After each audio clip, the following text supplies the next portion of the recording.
Unfortunately, I got hit by a car on the way to an exhibition, and I broke my ankle badly. Suddenly, I wasn't able to earn a living, and it was that moment of how do I cope?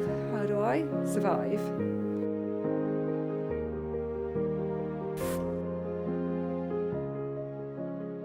So we've got lots of specimens I've collected over the years, and they've been given to me. So it's basically what I would usually do is choose the one I'm going to be doing. So I've got lots of other ones here which have been given to me, and this is the one I was going to paint today. This was given to me by my good friend Viola. These are all the other ones she sent me. She sent me these for my birthday present, which was incredibly amazing of her, that she collected them all for me. Obviously they're in a death position, so when they die they all go like that. So what I do is I put them in the fridge, and that rehydrates them, and so then you can basically pin them back into position, just very gently pushing the head up, and you just put them all into a pin, and then leave that for about 3 days for it to fully dry. And then once it's dry, it's ready for me to use. So this is how I start the artwork. Take the bee. I just use the tracing paper to rough out the size of the bee.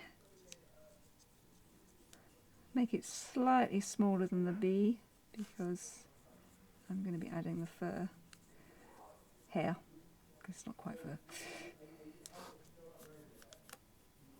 So now I've roughed it out the position using the tracing paper. I basically time to put the paints out. We'll put a lovely Van Dyke red out, one of my favourite colours. And then we're going to be starting with some burnt umber, tiny bit, because I'm always going to use unbleached titanium. There it is, raw umber.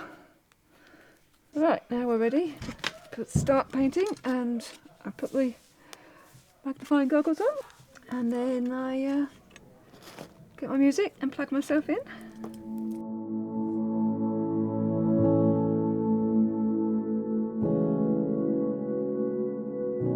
I studied theatre design prop making at university, and from that I became a scenic artist and worked on independent films, making props, ray guns and things like that. Unfortunately, I got hit by a car on the way to an exhibition, and I broke my ankle badly. Suddenly I wasn't able to earn a living, and it was that moment of how do I cope, how do I survive? And then I suppose I also thought, okay, how do wildlife creatures out there, how are they coping as well? Although I don't paint them in an anamorphosized way, there is an anamorphosizing element to it, in that I use the animals to tell people my story. I don't know what they're thinking. So to a certain extent, I've put my own views on that animal. And those who are adaptable survive, and those who aren't are pushed to the fringes. And that's what I saw in the wildlife, and that's what I saw. This is why foxes, crows are so prolific to a certain extent, because they are adaptable.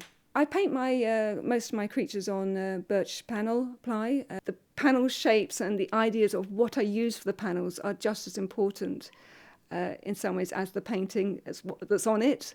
So like I say, so I've been using circular panels because I've been doing about the idea of at night animals come back and take the space that we vacate, and then we come out with our torchlights and our lights and try and take back that space, and it's that sort of battleground between us. So I wanted to use this idea of a circular space of representing the light. I use real insect specimens to paint from, because there's another level having a 3D thing and actually holding it.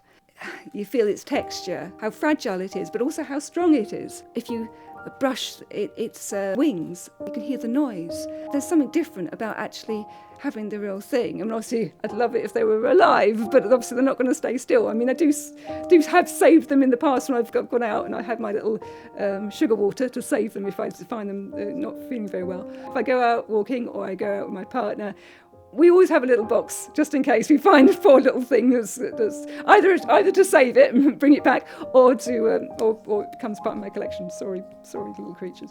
I do like the fact that it's given justice to that little creature I've painted. You may have passed on, but I hopefully have given you life another chance in some ways. There are so many reasons why insects are important. We know without them, basically, our whole food system would collapse. You just have to see what's around you, so you just feel you have to act and have to say. We've all got to do our own part some way and somehow make changes. And so that's why I think it's important. If this is the way I can do it, then this is the way I do it. See the wonder. Generations might not see that wonder. So it's important to do what you can. I'm Hazel Mountford. I paint animals and insects for a living.